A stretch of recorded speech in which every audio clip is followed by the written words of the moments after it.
Ayun nga pala. Sa mga manikasan na loob. Mga pato. Pwede sa Dito mga kami isiw. nakatira dati. Ito yung bahay. Pero hindi na siya bahay.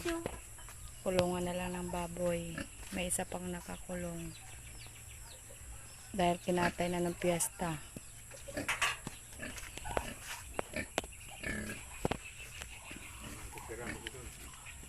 Dito kami nakatira noon. Diba? Walang kapitbahay. Puro palay ang makikita mo dito. Dito kami noon, nung mga maliliit pa kami. Oh, walang kabahay-bahay yan. Kaya dapat nagugulay ito. Kaya kita magkukungkat nga. Dahil kita panura. Tabi-tabi po. Tabi-tabi po. Ayun o, may bahay-bahay kubo. May bahay-bahay kubo.